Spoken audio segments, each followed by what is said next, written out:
الحمد لله رب العالمين والصلاة والسلام على سيد المرسلين وعلى آله وأصحابه أجمعين. قال الله تعالى في القرآن العظيم والفرقان المجيد بعد أعوذ بالله من الشيطان الرجيم بسم الله الرحمن الرحيم ما كذب الفؤاد وما رأى. وقال النبي صلى الله عليه وسلم أنا نبي آدم بين الماء والطين أو كما قال عليه الصلاة والسلام. صدق الله مولانا العظيم وصدق رسوله النبي الكريم ونحن على ذلك من الشاهدين والشاكرين والحمد لله رب العالمين. புகழ் அனைத்தும் அல்லாஹ் ஒருவனுக்கே. சாந்தியும் சமாதானமும் கண்மணி ரசூலுல்லாஹி ஸல்லல்லாஹு அலைஹி வஸல்லம் அவர்களின் மீதும் அவர்களை பின்பற்றிய உத்தம சத்திய சஹாபாக்கள், தாபிஈன்கள், தபஅத் தாபிஈன்கள், சுஹதாக்கள், சாலிஹீன்கள், நாதாக்கள், நல்லவர்கள், குறிப்பாக நம் அனைவரின் மீதும் அல்லாஹுவின் சாந்தியும் சமாதானமும் என்றென்றும் நின்று நிலவட்டுமாக. கண்ணியத்திற்கும் மிகுந்த மரியாதைக்கு முறைத்தான் அல்லாஹுவின் நல்லடியார்களே, பெருமானார் ஸல்லல்லாஹு அலைஹி வஸல்லம் அன்னவர்களினுடைய வாழ்க்கை வரலாற்றினுடைய தொடராய் நூரே முஹம்மதி பெருமானார் என்ற அந்த பேரொளி தந்தை அப்துல்லாவிலிருந்து ஆமினாவின் மணிவயிற்றுக்குள் சென்று அவர்கள் எந்த மாதத்தில் பிறக்க வேண்டும், எந்த நாள் பிறக்க வேண்டும், எங்கு பிறக்க வேண்டும், எப்படி சிறக்க வேண்டும் என்று ரப்பின் ஏற்பாடு. உலகத்தினுடைய மையப்பகுதியை அல்லாஹ் ரப்பல் ஆலமீன் தேர்வு செய்து ரபியுல் அவ்வல் மாதம், அதனால அந்த மாத பெருமானார் பிறப்பதற்கு முன்னால் மாதத்தின் பெயர்கள் எல்லாம் நூஹ் அலைஹிஸ்ஸலாத்தினுடைய காலத்திலேயே முடிவு செய்யப்பட்டது. முஹர்ரம், சஃபர் என்பதெல்லாம் அவர்களின் காலத்தில் உருவாக்கப்பட்டது. ரபியுல் அவ்வல் முதல் வசந்தம், வசந்தமான மாதத்தில் பெருமானார் ஸல்லல்லாஹு அலைஹி வஸல்லம் அவர்கள் பிறக்கிறார்கள், பிறக்கப் போகிறார்கள். எந்த நாள் பெருமானாரை, ஜுமா என்பது இயற்கையில் சிறப்பான நாள். யோமு சபுத்தாக இருந்தால் சனிக்கிழமை யூதர்களின் திருநாள், ஞாயிற்றுக்கிழமை நசாராக்களின் பெருநாள். அதனால் அல்லாஹ் ரப்பல் ஆலமீன் பெருமானாரை திங்கள் கிழமை பிறக்க வைக்கிறார். திங்கள் இரவுதான் பெருமானார் பிறக்கிறார்கள். திங்கள் கிழமையை பற்றி நாயகத்திடத்திலேயே கேட்கப்பட்டது, ரசூலே திங்கள் கிழமையின் சிறப்பு என்ன? அதற்கு பெருமானார் ஸல்லல்லாஹு அலைஹி வஸல்லம் சொன்னார்கள், அந்த நாளில் தான் நான் பிறந்தேன். அந்த திங்கள் கிழமைதான் உலகத்தின் பொதுமறை அல் குர்ஆன் வழங்கப்பட்டது. லைலத்துல் கத்ரினுடைய இரவு திங்கள் கிழமையாக இருந்தது. திங்கள் கிழமைதான் அல் குர்ஆன் வஹி எனக்கு கிடைத்தது. திங்கள் கிழமைதான் ஹஜ்ருல் அஸ்வதை பொருத்தப்பட்டது. பெருமானார் ஸல்லல்லாஹு அலைஹி வஸல்லம் அன்னவர்களுக்கு 36 வயதாக இருக்கிற போது காபாவை இடித்து கட்டுகிறார்கள். ஹஜ்ருல் அஸ்வதை யார் பொருத்துவது என்ற பிரச்சனை வருகிற போது, நாளை காலை யார் முதலில் காபாவுக்கு வருகிறாரோ அவர்தான் ஹஜ்ருல் அஸ்வதை பொருத்த வேண்டும். மறுநாள் காலை காபாவிலே முதலில் நுழைந்தது பெருமானார் ஸல்லல்லாஹு அலைஹி வஸல்லம். உண்மையில் ஹஜ்ருல் அஸ்வதை பொருத்துவதற்கு பொருத்தமானவர் இவர்தான் என்று எல்லோரும் முடிவு செய்தார்கள். பெருமானாரை எடுத்து பொருத்த சொல்லுகிற போது துண்டை விரித்து ஹஜ்ருல் அஸ்வதை வைத்து எல்லாரும் உயர்த்துங்கள், எல்லா தலைவர்களும் தூக்குங்கள், சமூக ஒற்றுமையை நிலைநாட்டும் முகமாக எல்லோரும் உயர்த்துகிறார்கள். பெருமானார் எடுத்து பொருத்துகிறார்கள். அதுக்கும் திங்கள் கிழமை. வசனத்திலேயே சிறந்த வசனம், தீன் பூர்த்தியாக்கப்பட்டது என்று அரஃபா மைதானத்திலே இறங்கிய வசனம். அரஃபாவே சிறப்புக்குரிய இடம். அந்த அரஃபாவிலே அல்யோம் அக்மல்து லக்கும் தீனக்கும் வ அத்மம்து அலைக்கும் நிஅமதி வ ரதீது லக்கும் அல் இஸ்லாம் தீனா. இந்த மார்க்கம் பூர்த்தியாக்கப்பட்டு விட்டது, நபியே உங்கள் வேலை முடிந்து விட்டது என்று இறங்கிய வசனம். அரஃபா மைதானத்தில் திங்கட்கிழமை தானே இறங்கியது. பெருமானார் சொல்லுகிறார், சமூகத்தினுடைய நிலைப்பாட்டை பத்ர் போர்க்களம் தீர்மானிக்கிறது. அதில் மட்டும் தோல்வியாக இருந்தால் இஸ்லாம் இருந்திருக்காது. இஸ்லாத்தினுடைய வளர்ச்சியை தீர்மானிக்கப்பட்ட பத்ர் திங்கட்கிழமை தான் நடந்தது. உம்மத்தினுடைய ஆமால்கள் நல்லமல்கள் அத்தனையும் எடுத்து காட்டப்படுவது திங்கட்கிழமை தான். பெருமானார் சொல்லுகிறார்கள், சொர்க்க வாசல் திறக்கப்படுவது திங்கட்கிழமை தான். மனிதன் சாப்பிடுவதற்கான அஸ்ஜாறுகள், கனிவர்க்கங்கள், மரங்கள் அனைத்தும் படைக்கப்பட்டது திங்கட்கிழமை தான். சொன்ன நாயகம் திங்கட்கிழமை தான் நான் மௌத்தாவேன் என்றும் சொல்லுகிறார். ஒரு ஆள் என்னைக்கு மௌத்தாவார்னு யாராவது சொல்ல முடியுமா? டேட் ஆஃப் பர்த் எல்லோருக்கும் தெரியும். டேட் ஆஃப் டெத் தெரியுமா? தெரிஞ்ச உலகம் இயங்குமா? ஆஜியார் என்ன 3 நாள்ல போக போறீங்களா? அவர் அன்னைக்கே போயிருங்க இல்லையா? டேட் ஆஃப் பர்த்தை நாம் அறிந்து வைத்திருப்போம். ஆனால் பெருமானார் தான் என்றைக்கு இறப்போம் என்பதையும் சொல்லுகிறார். திங்கட்கிழமை அல்லாஹ் ரப்பல் ஆலமீன் பெருமானாரினுடைய பிறப்புக்கு கிழமையில் திங்கட்கிழமையை தேர்வு செய்கிறார். மாதத்தில் ரபியுல் அவ்வளை தேர்வு செய்கிறார். இடத்திலே உயர்ந்த இடம், உலகத்திலேயே சிறந்த இடம் என்ன? மக்கா. இன்ன அமல வைத்தின் உதிஅல் இன்னாசில் அல்லத்தி பக்கத்த முபாரகா. குர்ஆன் சொல்லுகிறது, பரக்கத் பொருந்திய இடம். இங்கு லா இலாஹ இல்லல்லாஹ் ஒரு தடவை சொன்ன நன்மைதான். ஆனால் அங்கு சொன்ன 1,00,000, ஒரு சுப்ஹானல்லாஹ் 1,00,000, ஒரு அல்ஹம்துலில்லாஹ் 1,00,000 பரக்கத். நான் அடிக்கடி சொல்வது உண்டு, தமிழில் அர்த்தமில்லாத வார்த்தை பரக்கத். தமிழிலே சொல்லவே முடியாது. அதிகமாகுதல் என்றால் தவறு, கூடுதல் தவறு, பெருகுதல் தவறு, அபிவிருத்தி தவறு, ஆகமாகுதல் தவறு, எல்லாம் தவறு. வேற பரக்கத்துனா என்ன? ஒன்னாவே இருக்கு, 1,00,000 வேலையை. இதுக்கு தமிழ்ல ஒற்றை வரியில ஏதாவது சொல்ல முடியுமா? அது ஒன்னாத்தான் இருக்கும். ஆனால் 1,00,000. அல்லாஹு அக்பர்.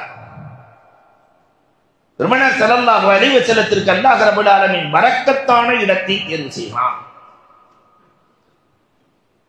உமர் நபிகள் கோமான் ஸல்லல்லாஹு அலைஹி வஸல்லம் அவர்கள் இந்த பரக்கத்துக்கு உதாரணம் கொடுக்கறதா நிறைய கொடுக்கலாம்.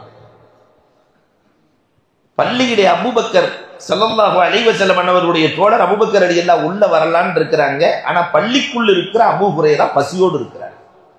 கடுமையான பசி அபூ ஹுரைரா. யாராவது வீட்டுக்கு அழைத்து சென்று விருந்து கொடுப்பார்களா என்று எதிர்பார்த்து கொண்டிருக்கிறார்கள். நேர அபூபக்கர் ரலியல்லாஹு உள்ள வர, இக்ரினி அபா பக்கர், அபூபக்கரே வீட்டுக்கு அழைத்து சென்று விருந்து கொடுங்கள். இந்த இக்ரினி என்ற வார்த்தைக்கு 2 அர்த்தம் இருக்கிறது.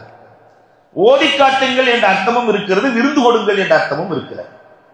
பள்ளிவாசக்குள்ள வச்சு கேட்டதுனால, இக்ரினின்னு சொன்னதுனால ஓதித்தான் காட்ட சொல்றாரு போல தெரியுதுன்னு பக்கத்துல உட்கார்ந்து பசியோடு இருக்கிற அபூ ஹுரைராவுக்கு அபூபக்கர் ரலியல்லாஹு பக்கத்துல உட்கார்ந்து பக்ரா ஓதி காட்டினார்களாம். எத்தனை ஜுஸ்? 2.5 ஜுஸ். ஏற்கனவே கடும் பசி. அவருக்கு முன்னால் உட்கார்ந்து பக்ராவை தலையை ஆட்டி ஆட்டி ஓத அபூ ஹுரைரா ரலியல்லாஹு வேறு வழி இல்லாமல் நெளிகிறார்கள். ஓயாச்சு ஓதிட்டு அடுத்து உமர் ரலியல்லாஹு உள்ள வர்றாங்க. உமர் ரலியல்லாஹு இக்ரினி யா உமர், நீங்களாவது வீட்டுக்கு கூட்டிட்டு போங்களேன். உமர் ரலியல்லாஹு மாத்தி புரிஞ்சுக்கிட்டு பக்கத்துல உட்கார்ந்து ஆலை இம்ரான் ஓதி காட்டினார்களாம். 1 ஜுஸ். தலைக்கிருக்கிருந்து சுத்துது. 2 பேர் போன உடனே ரசூலுல்லாவே வர்றாங்க. பெருமானாரை பார்த்தவுடன் அபூ ஹுரைரா பயந்து போனார்கள். 4-5 சூரா தெரிஞ்ச ஆளு தெரிஞ்சதெல்லாம் ஓதி காட்டிருச்சு. நீ 30 ஜுஸும் வருகிறது. இக்ரினி என்று சொல்லி 30ஐயும் ஓதினால் நம்ம ஜனாசா தான் என்று முடிவு செய்து கொண்டு இக்ரினி யா ரசூலல்லாஹ் என்று சொல்ல பெருமானார் சிரிக்கிறார்கள். நான் அபூபக்கரை போன்ற பக்ராவையோ உமரை போன்ற ஆலை இம்ரானையோ ஓதி காட்ட மாட்டேன், எனக்கு பின்னால் வாருங்கள், உணவு தருகிறேன். என்ன சந்தோஷம்! அபூ ஹுரைரா பின்னால் செல்கிறார்கள். வீட்டுக்கு சென்று கேட்டால் 1 கிளாஸ் பால் தான் இருக்கிறது. பால் கிடைத்தால் போதுமே. அபூ ஹுரைரா ரலியல்லாஹு தஆலா அந்த பாலை பெருமானார் தனக்கு கொடுப்பார்கள் என்ற ஆவலோடு, ரசூலே அந்த பாலை கொடுங்க. பெருமானார் சொன்னார்கள், அபூ ஹுரைரா உன்னை போன்றே திண்ணை தோழர்கள் 80 பேர் பசியோடு இருக்கிறார்கள், அவர்களையும் அழைத்து அபூ ஹுரைரா. ரசூலே 1 கிளாஸ் பால், 80 பேர் ஒரு மிடல் கூட குடிக்க முடியாது ரசூல். அழைத்து வாருங்கள்.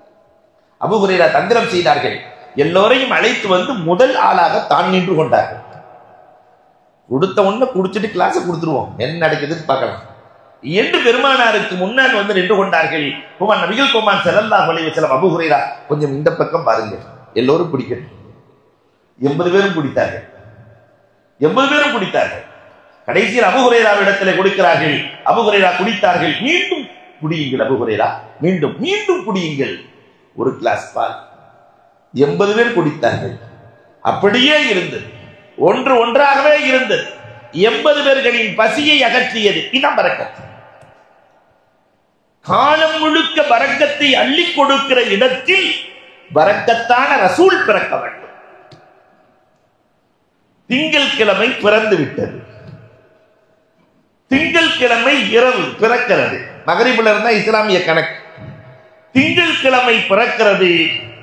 மதீனத்து வீதிகளும் மக்காவின் வீதிகளும் எப்படி இருந்தது வரலாறு பேசுகிறது. அல்லாஹு அக்பர். பெருமானார் வீட்டிலே பிறந்தார்கள். பனூ ஹாஷிமினுடைய பொது தளவாடத்தில் பிறந்தார்கள் என்றெல்லாம் ரிவாயத்துக்கள் இருக்கிறது. ஆமினா ஒரு பக்கம் வீட்டில் இருக்கிறார்கள். வீட்டு சூழல் ஒரு பக்கம், சமூக சூழல். மக்கமா நகரத்திலே ஹஸ்ஸான் இப்னு சாபித் ரலியல்லாஹு தஆலா சொல்கிறார்கள். யார் அந்த ஹஸ்ஸான்? 120 ஆண்டுகள் உலகத்தில் வாழ்ந்தார். 60 ஆண்டுகள் குஃப்ரில் இருந்தார். 60 ஆண்டுகள் ரசூலை புகழ்ந்து கொண்டே இருந்தார். பெருமானாரை புகழ்ந்து கவிபடிக்கிற கவிஞர்களில் மிகச்சிறந்தவர் ஹஸ்ஸான். அல்லாஹும்ம அய்யிதுஹு பிரூஹில் குதுஸ். அல்லாஹ் ஜிப்ராயீலின் உதவியை இவருக்கு தா. பெருமானார் ஸல்லல்லாஹு அலைஹி வஸல்லம் கேட்டுக்கிறாங்க. அந்த ஹஸ்ஸான் சொல்றாரு, நான் சின்ன பிள்ளையா இருந்தேன், அப்ப ஒரு யூதன் தெருவிலே ஓடி வருகிறார். நஜ்மி அஹ்மத், அஹ்மத் என்ற நட்சத்திரம் பிறந்து விட்டது. ஒரு நபி பிறக்க போகிறார், இறுதி நபி பிறக்க போகிறார், இன்று இரவு அவர் பிறக்க போகிறார் என்று மக்காவில் இருக்கிற எல்லா வீதிகளிலும் அந்த யூதன் ஓடி வந்து இறுதி நபியை பற்றி சொல்லிக் கொண்டிருந்தார். இதை நான் கண்டேன். அப்துல் முத்தலிப் ஏற்கனவே நிறைய பேர்களால் சுப செய்தி சொல்லப்பட்டவர். இன்னொரு பக்கம் தாஜிர் யஹூத், மக்காவிற்கு வந்த யூத வியாபாரி, நட்சத்திர கணக்குகளை அறிந்த வியாபாரி. அங்கே இருக்கிற தலைவர்களை எல்லாம் ஒன்று சேர்க்கிறார். மக்காவின் தலைவர்கள் தாருன் நதுவாவில் ஒன்று சேர்க்கிறார்கள். அவர்களிடத்திலே சொன்னார், உலகத்தில் மக்காவில் இருக்கிற எல்லோருக்கும் சொல்லிவிடுங்கள், இங்கு நபி பிறக்க போகிறார். தௌராத்தில் சொல்லப்பட்ட அடையாளங்கள் வந்துவிட்டது. அவர் நபி என்பதற்கு அடையாளம் என்ன தெரியுமா? அவர்களுடைய 2 தோள்புஜங்களுக்கு நடுவிலே நுபுவத்தின் முத்திரை இருக்கும். அது எப்படி இருக்கும் தெரியுமா? புறாவின் முட்டையை போல இருக்கும். அதை சூழ்ந்து முடிகள் முளைத்திருக்கும். அவர் நபி என்பதற்கு அடையாளம் என்ன தெரியுமா? 2 நாட்கள் அவர் பால் குடிக்க மாட்டார். 2 நாள் அவர் பால் குடிக்க மாட்டார். அல்லாஹு அக்பர். எங்கே பிறந்தார் என்று தெரிந்தால் எனக்கு சொல்லி அனுப்புங்கள். இந்த செய்தி மக்கா முழுக்க, என தலைவர்களுக்கு செல்கிறது அல்லவா, மக்கா முழுக்க காட்டு தீ போல் இந்த தீ பரவுகிறது, இந்த செய்தி பரவுகிறது. கடைசியில் அப்துல் முத்தலிபின் வீட்டில் குழந்தை பிறந்ததாக செய்தி வருகிற போது நேர அந்த தாஜிர் சென்றார். அந்த யூத வியாபாரி சென்றார். பெருமானாரை கண்டார். பெருமானாரை பார்க்கிறார். அடையாளங்களை கண்டார். மயங்கி விழுந்தார்.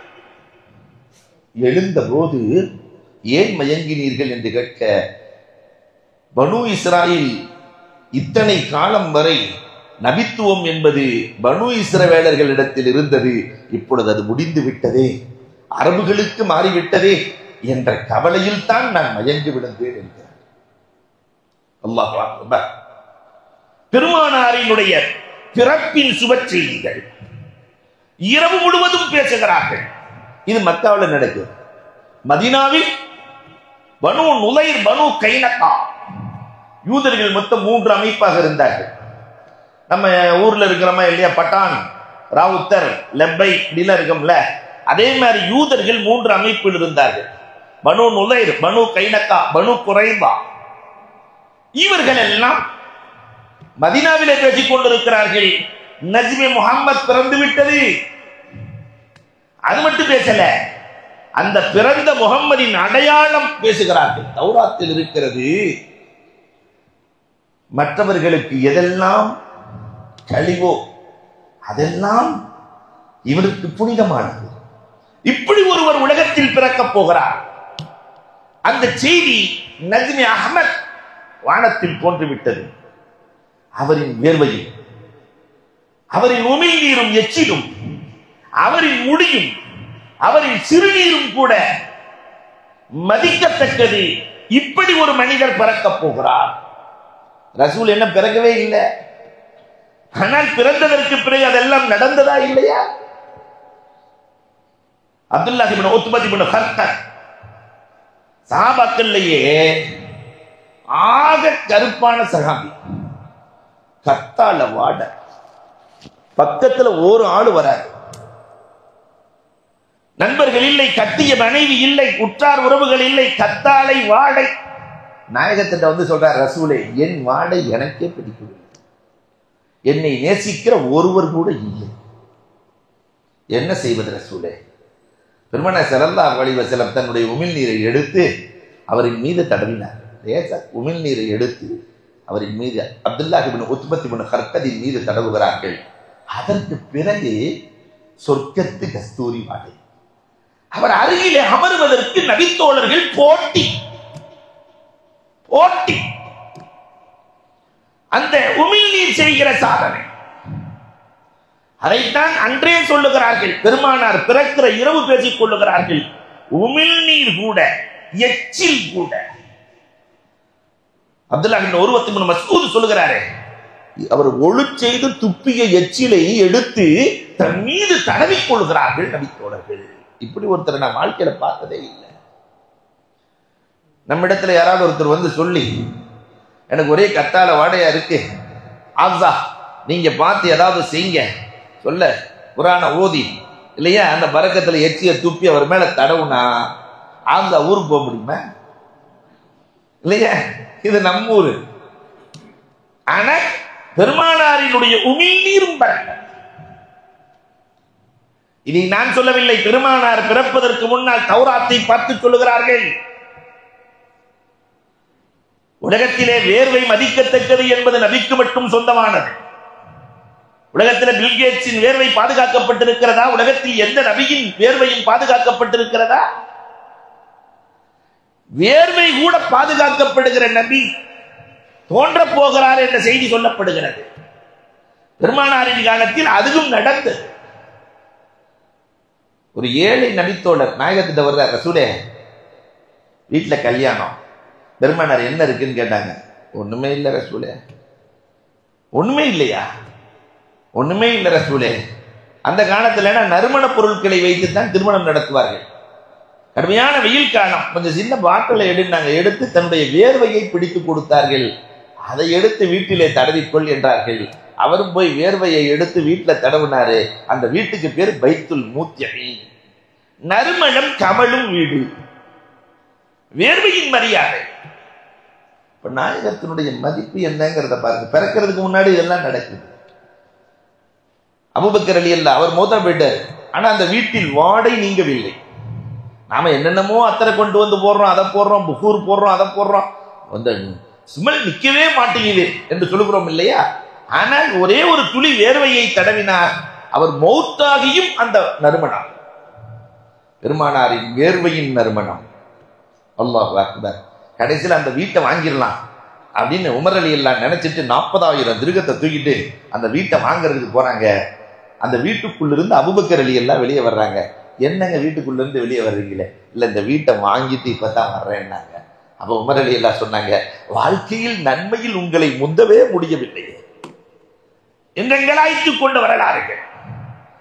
நறுமணம், அவர்களுடைய வேர்வையும் மதிக்கத்தக்கது.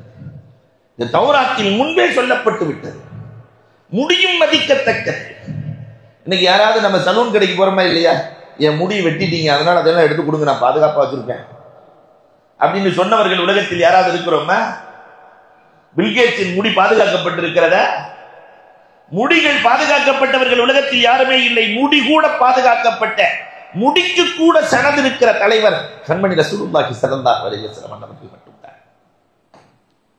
அல்லாஹு அக்பர். இதையெல்லாம் இரவு பேசிக் கொண்டிருக்கிறார்கள். இன்று இரவு ஒருவர் பிறக்கப் போகிறார், நபி பிறக்கப் போகிறார். நபியின் தன்மை இது.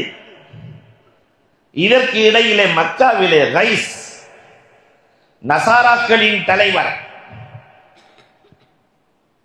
அப்துல் முத்தலிப் எங்கே என்று தேடி வருகிறார்.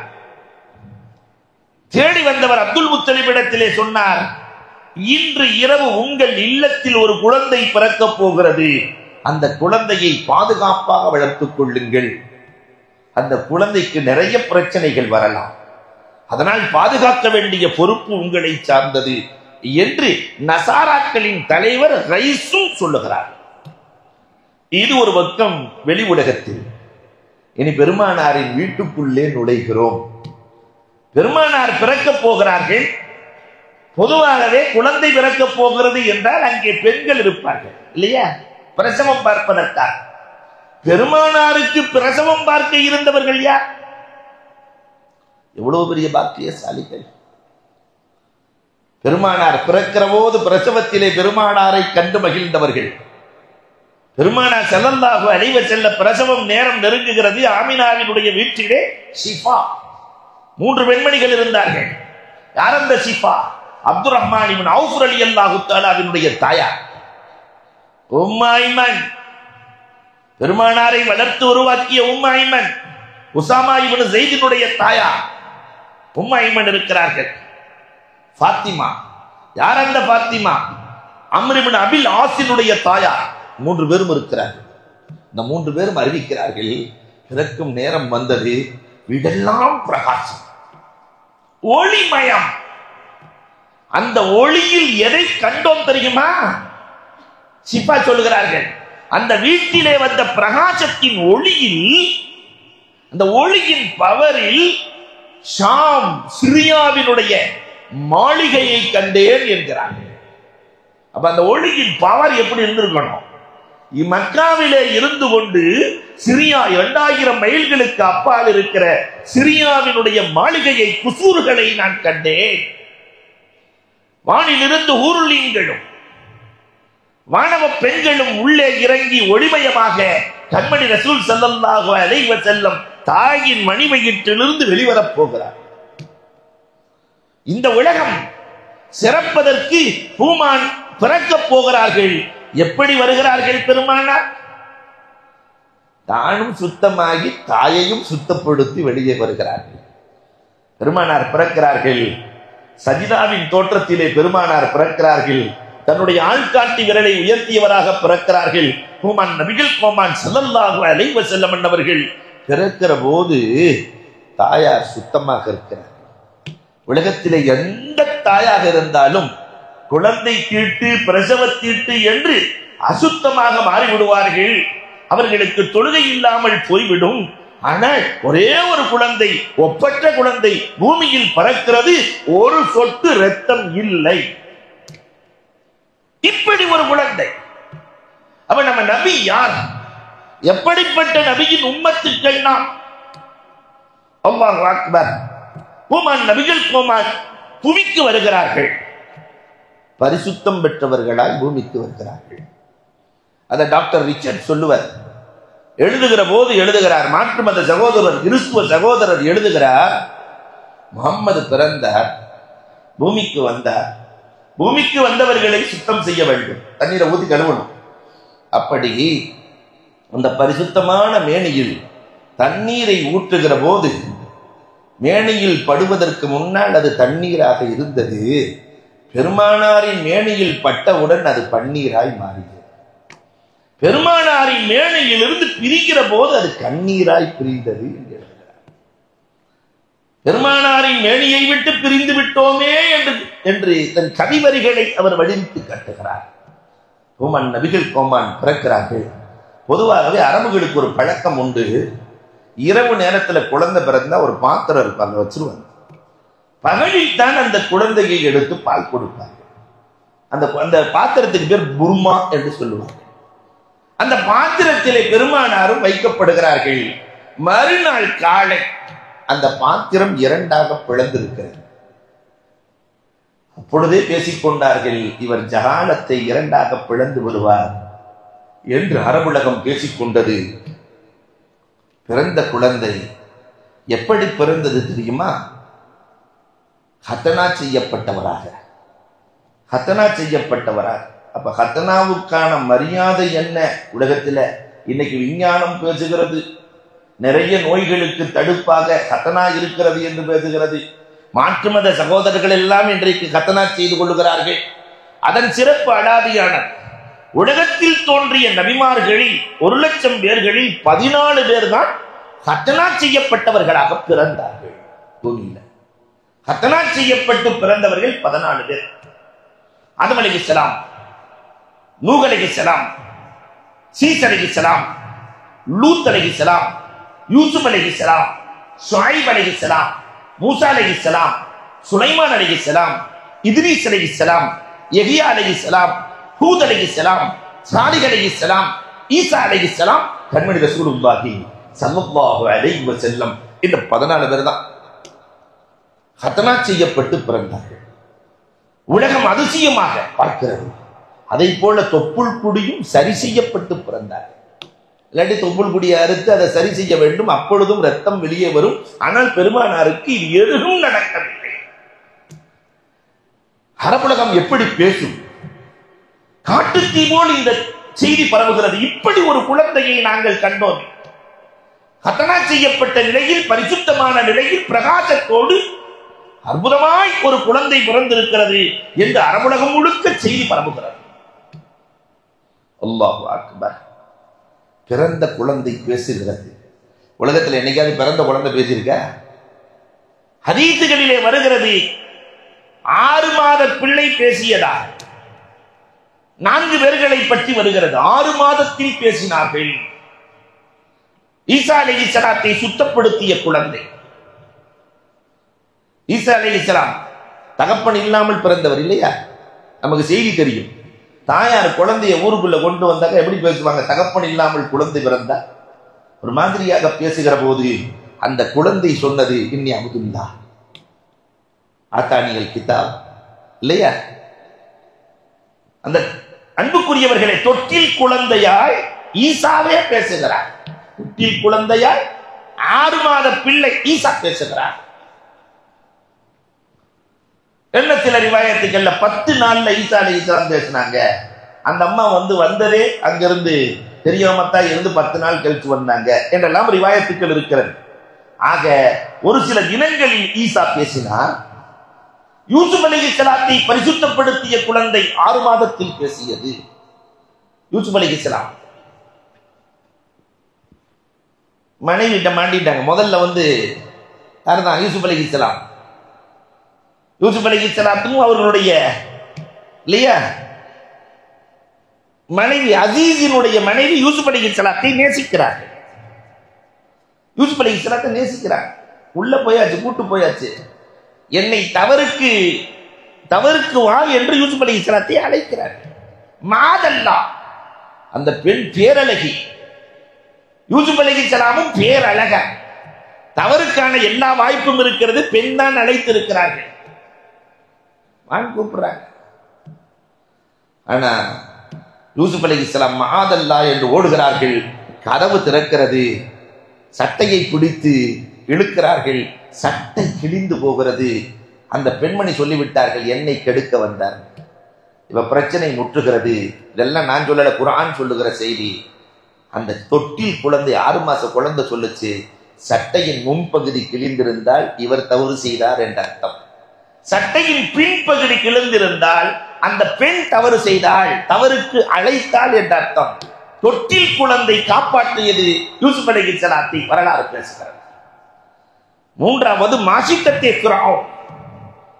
ஃபிரௌனிடத்திலே மகளுக்கு பணி செய்கிற பணிப்பெண் இருந்தாள். அவள் மூசா அலைஹிஸ்ஸலாத்தை ஈமான் கொண்டாள். மாஷிகத்தே ஃபிரௌன். சீப்பு கீழே விழுகிறது. அல்லாஹ் என்று எடுக்கிறாள் சீப்பை. உடனே ஃபிரௌனுடைய மகள் கேட்டாள், என் ரப்பு தானே கடவுள், என் தகப்பன் தானே கடவுள், வேறு என்ன அல்லாஹ் என்று எடுக்கிறாள். அப்ப அந்த பணிப்பெண் சொன்னால், உன்னையும் என்னையும் உன் தகப்பனையும் விண்ணையும் மண்ணையும் அனைத்தையும் படைத்தவன் ஏக இறைவன் ஒருவன் தான் என்று சொல்ல இந்த செய்தி ஃபிரௌனுக்கு செல்கிறது. நீ வேறொருவனை கடவுளாக கருதுகிறாயா? என்னை தவிர. ஆம், என்னையும் உன்னையும் படைத்தவன் வேறொருவன் தான். அல்லாஹு அக்பர். இப்பொழுது அன்பிற்குரியவர்களே, அந்த பெண்ணுக்கு சித்திரவதை வழங்கப்படுகிறது. 2 பிள்ளைய, ஒரு பிள்ளைய கொண்டறான், இன்னொரு பிள்ளை 6 மாத பிள்ளை கொல்ல நினைக்கிறான். இந்த பிள்ளைய கொல்ல போற, ஈமான விடு. அப்ப அந்த தொட்டில் குழந்தை பேசியது 6 மாச பிள்ளை பேச்சு, அம்மா எப்படியா இருந்தாலும் கொன்றுவான், நாம சந்திக்கிற இல சொர்க்கம், ஈமானை மட்டும் விட்டு விடாதே அம்மா என்று மாசித்தத்தை ஃபிரௌனுக்கு பணி செய்த அந்த பெண்ணின் சிறிய பிள்ளை 6 மாதத்தில் பேசியது. ஜுரைஜ் 6 மாத குழந்தையால் பாதுகாக்கப்பட்டார். தொழுதுகிட்டு இருக்கும் போது, நபில் தொழுதுகிட்டு இருக்கும் போது அம்மா கூப்பிட்ட போயிடணும். இது சட்டம். அம்மா கூப்பிட்ட போயிடணும், அத்தா கூப்பிட்டா போகக்கூடாது. அம்மா கூப்பிட்ட போயிடணும். என்ன, தாய்க்கு அவ்வளவு மரியாதையை மார்க்கம் வழங்குகிறது. அப்ப ஜுரைஜ் தாயார், இவர் தொழுதுட்டு இருக்கார், ஜுரைஜ் தாயார் கூப்பிடுறார், கூப்பிட்ட இவர் போகல. அந்த அம்மா பத்வா செஞ்சிருச்சு, உனக்கு விபச்சாரம் என்ற பெயர் வரட்டும், அப்படி வராம நீ சாக மாட்ட என்று அந்த அம்மா கோபத்துல பத்வா செஞ்சிருச்சு. தாயின் பத்வாவும் நடந்தது, இவரின் இபாதத்தும் நடந்தது, பாதுகாத்தது. கடைசியில் ஒரு நாள் என்னாச்சுன்னா, ஒரு பெண்ணின் மூலமாக இவர் இட்டுக்கட்டப்படுகிறார். நான் நீண்ட வரலாறை சுருக்கமாக சொல்லுகிறேன். பெண்ணின் மூலமாக இட்டுக்கட்டப்பட்டு இவர் பெண்ணிடத்திலே தவறாக நடந்து கொண்டால், அந்த பெண்மணி ஒரு குழந்தையை இவர் கையில கொண்டு வந்து இவருக்கு பிறந்த குழந்தை தான் சொல்லிடுச்சு. இப்ப ஜுரைஜ் ஊர் மக்களால் நசுக்கப்பட்டு, ஊர் மக்களால் கஷ்டப்படுத்தப்பட்டு ஜுரைஜ் இருக்கிற போதுதான் அந்த குழந்தை பேசியது, எனக்கு தகப்பன் இவர் தானே தவிர இந்த ஜுரைஜ் இல்லை என்று அந்த குழந்தை பேசியது வரலாறு பேசி. ஆனால் இவர்கள் எல்லாம் ஈசா 10 நாளில் பேசினார், மற்றவர்கள் 6 மாத குழந்தையாக பேசினார்கள். கோமான் நபிகள் கோமான் ஸல்லல்லாஹு அலைஹி வஸல்லம் பிறந்தவுடன் அல்லாஹு அக்பர், பெருமானார் தக்பீரோடு பிறக்கிறார்கள். அல்ஹம்துலில்லாஹி கபீரா என்று பெருமானார் ஸல்லல்லாஹு அலைஹி வஸல்லம் தக்பீரோடு அல்லாஹுவை புகழ்ந்து கொண்டு பிறந்த நாளே அல்லாஹுவை புகழ்ந்து இந்த பூமிக்கு வருகிறார்கள். கோமான் நபிகள் கோமான் ஸல்லல்லாஹு அலைஹி வஸல்லம் அன்னவர்கள் பிறப்பின் செய்தி ஊர் பக்கம் போகிறது. அப்துல் முத்தலிப் அடைந்த ஆனந்தத்திற்கு அளவே இல்லை. இன்னொரு பக்கம் இப்லீஸ், ஏனென்றால் உலகத்தினுடைய அனைத்தையும் மாற்ற வந்த தலைவர் இல்லையா, இவர் வந்து விட்டால் இப்லீஸுக்கு பிரச்சனை. அதனால எல்லா ஹதீஸ் நூல்களிலும் எழுதுவார்கள், 4 இடங்களில் இப்லீஸ் கடுமையாக அழுதார், கோலமிட்டு அழுதார், தேம்பி தேம்பி அழுதார். எல்லாத்தையும் அள வைப்பவன் அவன் இல்லையா இப்லீஸ். எல்லாத்தையும் அள வைக்கிற இப்லீஸ் 4 இடத்துல, முதல்ல இப்லீஸ் சபிக்கப்பட்ட போது தேம்பி தேம்பி அழுதார், சபிக்கப்பட்ட நேரத்தில். இரண்டாவதாக பூமிக்கு இறக்கப்பட்ட நேரத்தில் தேம்பி தேம்பி அழுதான். மூன்றாவது பெருமானார் ஸல்லல்லாஹு அலைஹி வஸல்லம் அவர்கள் பிறந்த அன்று தேம்பி தேம்பி அழுகிறான். தன்னுடைய படைகளை அனுப்பினான், நீங்கள் தேடுங்கள், எங்கே முகம்மது இருக்கிறார். தேடப்படுகிறது. படைகள் எல்லாம் தேடி சொன்னார்கள், அப்துல் முத்தலிபினுடைய வீட்டிலே அப்துல்லாவுக்கு மகனாக பிறந்திருக்கிறார் என்று சொல்லுகிற போது இப்லீஸ் வருகிறான். எல்லா ஹதீஸ் நூல்களும் சொல்லுகிறது, ஜிப்ராயில் அலைஹிஸ்ஸலாம் தூக்கி எறிந்தார்கள். அதில் என்ற இடத்தில் போய் அவன் விழுகிறான். அல்லாஹு அக்பர். இது ஒரு பக்கம். மக்காவிலே காபத்துல்லாவுக்குள்ளே 360 சிலைகள். பெருமானார் பிறக்கிற நாள் 360 சிலைகள். அதன் பொறுப்பாளர்கள் 4 பேர். நௌஃபல் இப்னு வரக்கா, ஸைத் பின் அம்ர், உபைதுல்லாஹ் இப்னு ஜஹ்ஷ், உஸ்மான் இப்னு ஹுவைரிஸ். இந்த 4 பேரும் தான் தலைவர். இந்த 4 பேர்களும் திறக்கிறார்கள். எல்லா சிலைகளும் குப்புற கிடக்கிறது. நின்று கொண்டிருக்கிற சிலைகள் குப்புற கிடக்கிறது. அப்பொழுதே உஸ்மான் இப்னு ஹுவைரிஸ் சொன்னார், ஏதோ ஒரு புதுமை மக்காவுக்குள் நடந்திருக்கிறது, மக்கள் பேசுகிறது உண்மையாகிவிட்டது, எல்லோரும் ஒருவர் பிறந்திருக்கிறார், அவரால் மாற்றம் வரும் என்றார்கள்.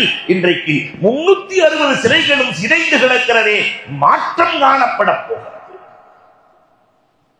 இங்க ஒரு பக்கம் நஜ்ஜாசி மன்னர் அபிசீனியாவில் அவர் வணங்குகிற நஸ்ரானி, அவர் வணங்குகிற அந்த சர்ச்சுக்கு செல்லுகிறார். உள்ளிருந்து குரல் வருகிறது, முகம்மது பிறந்து விட்டார், இனி ஏன் இன்னும் தயக்கம் உங்களுக்கு?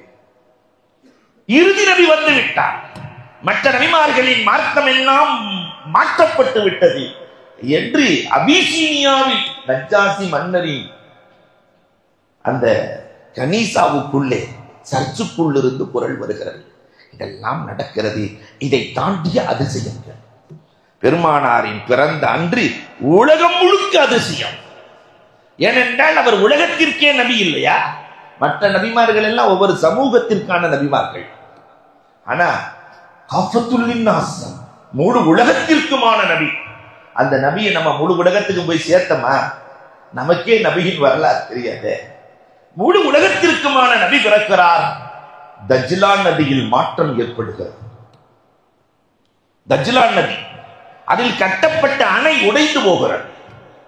அப்பொழுதே மன்னனுக்கு ஆச்சரியம், இவ்வளவு உறுதியாக கட்டப்பட்ட அணை உடைந்து போகிறது என்றால் நீங்கள் முனஜ்ஜிமீன்களை அழையுங்கள், நட்சத்திர கணக்கர்கள் அத்துணை பேர்களும் 150 நட்சத்திர கணக்கர்கள் வீட்டுக்கு அழைக்கப்படுகிறார்கள், கணக்கு போட்டு சொல்லுங்கள் என்று சொல்ல, ஒருவர் பிறந்திருக்கிறார், ஒருவர் பிறந்திருக்கிறார், முழு உலகத்திற்கும் அவர் வழிகாட்டியாக வருவார்.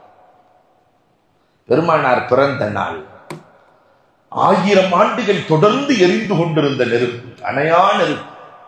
ஒரு நாளும் அது அணைந்ததில்லை. 1000 ஆண்டுகள் பார்சியில் அணைந்து கொண்டிருந்த அணையா நெருப்பு அணைந்து போய்விட்டது. வற்றாமல் இருந்த புகைரா ஏரி, புகைரா ஏரியில் தண்ணீர் வற்றியதாக வரலாறே இல்லை. பெருமானார் பிறந்த அன்று தண்ணீர் வற்றி போனது. கிஸ்ரா நாட்டு மன்னன், மன்னனின் கோட்டை எப்படி இருக்கும்? மன்னனின் கோட்டை, அதிலிருந்து 14 செங்கல்கள் விழுகிறது. 14 தலைமுறைதான் ஆட்சி செய்யும் என்பதை காட்டும் முகமாக. அல்லாஹு அக்பர். 14 தலைகள் விழுந்துவிடும் என்று சொல்லும் முகமாக 14 செங்கல் விழுகிறது. அங்கேயும் கிஸ்ரா நாட்டு மன்னன் மக்களை ஒன்று சேர்க்கிறான். அங்கிருக்கிற மந்திரவாதிகள் அத்துணை பேர்களையும் அழைக்கிறான், கஹான்களை அழைக்கிறான். அழைத்து கேட்கிற போது ஒரு புதியவர் இங்கே இன்றைக்கு பிறந்திருக்கிறார் என்று செய்வார். இதையும் தாண்டி பெருமானார் பிறந்ததோடு நட்சத்திரங்களை கொண்டு சைத்தான்கள் விரட்டப்படுகிறார்கள். ரசூலுல்லாவுக்கு முன்னாடி எல்லாம் ஜோதிடக்கலை ரொம்ப வேகமா இருந்துச்சு. குட்டி சைத்தான்கள் போய் அங்க கேட்டுட்டு வருவாங்க, ஒட்டு கேட்டுட்டு வருவாங்க.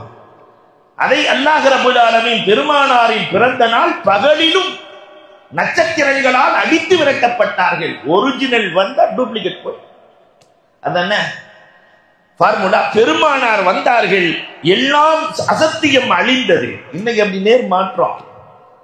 இன்னைக்கு டூப்ளிகேட் வந்தவொடனே ஒரிஜினல் பலமிழந்து போய்விடுது இல்லையா?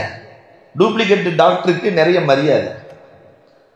இன்ஜினியர்லாம் டாக்டர் ஆயிட்டாராம். ஒரு இடத்துல இன்ஜினியர் டாக்டர் ஆயிட்டார். டாக்டருக்கே பிரச்சனையாகி போச்சு. அவர் டாக்டர் ஆனதோடு ஒரு டூப்ளிகேட் டாக்டர் ஆயிட்டா கொஞ்சம் வித்தியாசமா ஏதாவது ஒன்று செய்வாங்க. இப்ப இன்ஜினியர் டாக்டர் ஆயிட்டாரு, நான் எல்லா நோய்க்கும் மருந்துவ பார்ப்பேன், ஃபீஸ் 500 ரூபா, சரியா காட்டி 1000 ரூபா தர்றேன். இது ஒரிஜினல் டாக்டருக்கே குழப்பமா போச்சு. என்னடா அது இப்படி சொல்றாரு, சரி நம்மளே போயிடுவோம். டாக்டர் போய் எனக்கு நாவுல ருசி கம்மியா இருக்கு, நீங்க தான் பார்க்கணும். ஒன்றும் பிரச்சனை, அந்த 30ஆம் நம்பர் பாட்டில் எடுத்து நாக்க நீட்டி ஊத்துனா பெட்ரோலை ஊத்திருக்கான். அடப்பாவி, பெட்ரோலே சுவை வந்து விட்டது, 500 கொடு வாங்கியாச்சு. இவனை எப்படியாவது தடுத்தரணும்னு அடுத்த வாரம் போய் ஞாபக சக்தி மறந்து போச்சு, ஒண்ணுமே ஞாபகமே இல்லை. ஒரிஜினல் டாக்டர் டூப்ளிகேட்ட போக அந்த 30ஆம் நம்பர் பாட்டில் எழுதிருக்கான். உடனே அவன் ஞாபகம், இது பெட்ரோல் பாட்டில் ஆச்சு, 500 கொடு, ஞாபகம் வந்துருச்சு. 3வது வாரம் போனானா எப்படியாவது இவனை கவுத்தரணும்னு இன்ஜினியர் டாக்டர் போன உடனே எனக்கு கண்ணு தெரியலன்ட்டான், கண் பார்வை சரியாகும். இவன் சொன்னானா இன்ஜினியர் டாக்டர், உண்மைதான், இதுக்கு மருத்துவம் என்கிட்ட இல்லை, அதனால நான் தோத்துட்டேன், உனக்கு 1000 ரூபா தர்றேன்ட்டு 2 200 ரூபா நோட்டை கொடுத்துருக்கான். அதை பார்த்துட்டு நான் என்ன கிருக்கேன்னா 2 200 கொடுக்குறேன், பார்வை தெரிஞ்சிருச்சு, 500 கொடு. அப்ப டூப்ளிகேட் வந்தால் இங்கே ஒரிஜினல் போகிறது. ஆனால் பெருமானாரின் பிறப்பு அப்படி அல்ல. பூமான் நபிகள் கோமான் தோன்றினார்கள், எல்லா சைத்தான்களும் அழிந்து போனது. பூமான் நபிகள் கோமான் இந்த பூமியிலே அவதரிக்கிறார்கள், பூமியே வெளிச்சமானது. இனி பெருமானாருக்கு எப்படி பெயர் சூட்டுவது? உலகத்திற்கே வழிகாட்டி இல்லையா? அந்த வழிகாட்டிக்கு பெயர் சூட்டி அந்த குழந்தையை எப்படி வளர்ப்பது? ரப்புதான் தீர்மானிக்கிறான். எப்படி தீர்மானிக்கிறான் என்பதை நாளை பார்க்கலாம். இன்றைய மசாயில், இன்றைய துவா, நிறைய பேருக்கு இந்த மனக்கவலை, ஏதாவது ஒரு விஷயத்துல முடிவெடுக்க முடியாமல் நிறைய கவலைப்படக்கூடியவர்கள் இருக்கிறார்கள். முடிவெடுக்க முடியாமல் நிறைய பிரச்சனைகள். இந்த பிரச்சனைகளை விடுவிக்கிற துவா அல்லாஹு அக்பர் சுப்ஹானல்லாஹி மலிக்கில் குத்தூஸ் ரப்பில் மலாயிகத்தி வர்ரூஹ். சுப்ஹானல்லாஹில் மலிக்கில் குத்தூஸ் ரப்பில் மலாயிகத்தி வர்ரூஹ் ஜல்லத்தி ஸமாவாத்து வல் அர்த் பில் இஸ்ஸத்தி வல் ஜபரூத். ஜல்லத்தி ஸமாவாத்தி வல் அர்த் பில் இஸ்ஸத்தி வல் ஜபரூத். இத ஒருத்தர் 11 தடவை ஓதிட்டு அவர் ஊதிக்கொண்டால், நெஞ்சில ஊதிக்கொண்டால், என்ன மனக்கவலை இருந்தாலும் அந்த கவலைகள் நீங்கிவிடும். அல்லாஹ் ரப்பல் ஆலமீன் கேட்டதின்படி அமல் செய்கிற தௌஃபீக் எனக்கும் உங்களுக்கு நசீபாக்குவாராக.